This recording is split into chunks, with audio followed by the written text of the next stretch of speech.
What's up guys, David here, and in this quick video I'm going to show you how to SIM unlock the iPhone 7. It's worth noting that this method also works for the iPhone 7 Plus and pretty much any other iPhone out there. So the first thing you're going to want to do is turn off Find My iPhone, which you can do by going into the settings, then iCloud, then Find My iPhone, and then flip the switch to the off position. Once you've done that, go back to the home screen and open up the dialer and dial *#06# to bring up your iPhone's IMEI number. Write this number down and make sure that you get it right, as you're gonna need it later. The next step is to get the unique unlock code that your phone needs from an unlocking service, and soon enough you'll get an email that looks something like this, telling you that your iPhone 7 has been unlocked. And from here, all you have to do is enter in an unaccepted SIM card. So basically any SIM card that isn't from the carrier your phone is locked to. So in my case, since the phone is locked to AT&T, I'll enter in a T-Mobile SIM card, and then all you have to do is connect the phone to Wi-Fi, and that's it. Your iPhone will be officially unlocked.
Alright, so right now Mastrap and I are giving away the ultimate smartphone bundle. You can win the Audio-Technica ATH M50s, a portable smartphone battery, a portable Bluetooth speaker, and a custom D-brand phone skin of your choice. You can find all the rules in the description, but to win all you need to do is leave a comment on this video and make a Mastrap account. Mastrap is an online group buy site where the users will vote on a product, Mastrap will host a group buy of that product, and the more people that buy it, the cheaper and cheaper you get it for. So go do it, because the prizes are great and the website is awesome.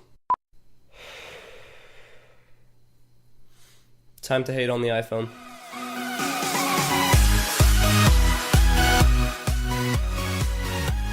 No, but really, this video is about reasons you shouldn't buy the iPhone 6, reasons I don't like it. If you're on the fence on whether you're going to get it or not, this video should help you out, and it might tip you over onto the not buy side of things, but that's kind of the point. That's why you're watching this video. But don't get me wrong, the iPhone is a great phone. I've really enjoyed using it, and I'm going to have a fair and balanced review that's coming out in a couple of weeks. I'll put a lot more work into that, but this video is just nitpicking all the flaws and the things that I don't actually like about this device. Reason number one is the price. This is kind of cheating. The reason you might not want to buy it is because it's expensive. If you're looking at it off contract, the very cheapest model you can get is $650. And for what you're getting, that's not necessarily worth it. Now, if you're buying it on contract, like I know most of you will be, you don't really need to worry about this. But if you're buying it off contract, that $650 might be better spent elsewhere. Reason number two, the protruding camera. There are so many things wrong with this camera. The biggest one is probably that it doesn't even lay flat on a table or a hard surface. If you place it on a surface, it won't be perfectly flat. So if you're typing on it or playing a game, it will wobble a little bit, make a little bit of noise, and that's very annoying to deal with from a company like Apple that's supposed to be good at the little things. Also, the camera is extremely susceptible to damage. If you drop it on the back, that camera is the first thing that's going to get hurt. I actually proved that in my drop test. I dropped it on the back, and the camera cracked. So, yeah, no. I would have preferred a slightly thicker iPhone with a flush camera, because then, you know, maybe we'd also get a bigger battery or something. I'm just saying. Reason number three is lack of front protection. I'm kind of staying on the topic of being susceptible to damage. Now, the front has the new curved, seamless design where the glass kind of reaches around the edge onto the sides. And don't get me wrong, it is great to hold in the hands. It makes it a really smooth experience, I guess, physically holding it. but it's just asking to get shattered. Since the glass extends ever so slightly onto the side of the phone to give it that seamless curved experience, more drops that hit the side of the phone will damage this screen, unlike other phones where the sides sort of act like a protective layer or feature for the front. So you basically need a case, right? And cases are gonna make your phone a little bit more bulky, right? So I'm really glad that Apple made the decision to have a protruding camera in order to make it a few millimeters thinner. That's sarcasm. Reason number 4 is the front-facing camera.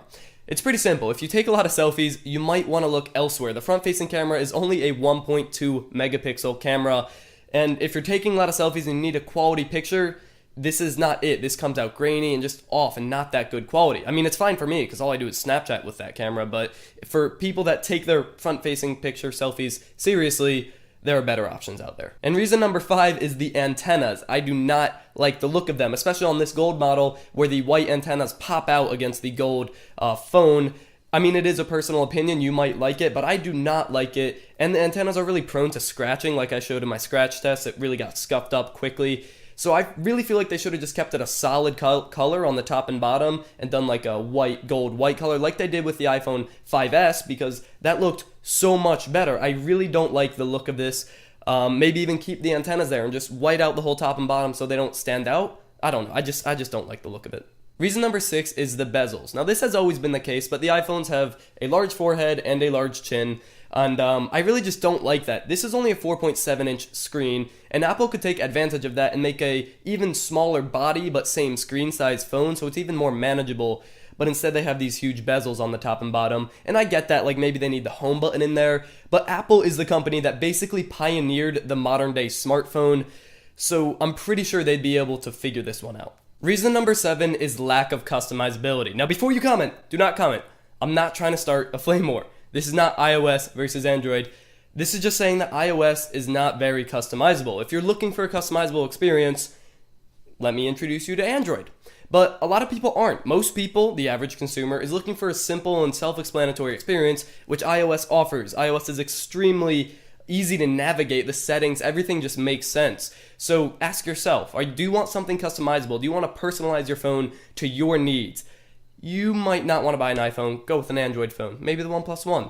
Do you just want a simple phone that makes sense, it will work when you use it, and you don't really have to do too much tinkering? The iPhone is a good choice, but I wish it was a little bit more customizable. If you want the best of both worlds, sorry, that doesn't exist yet. Reason number 8 is burst selfies. Now let me explain myself, because inherently that's not a bad feature, it's just an added on feature.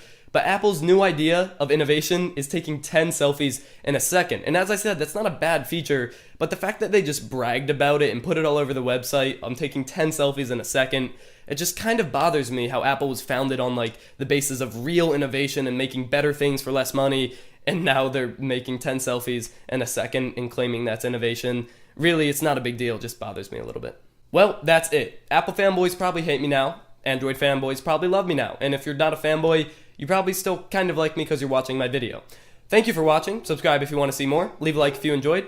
My dog's barking. Thanks for watching, and stay classy.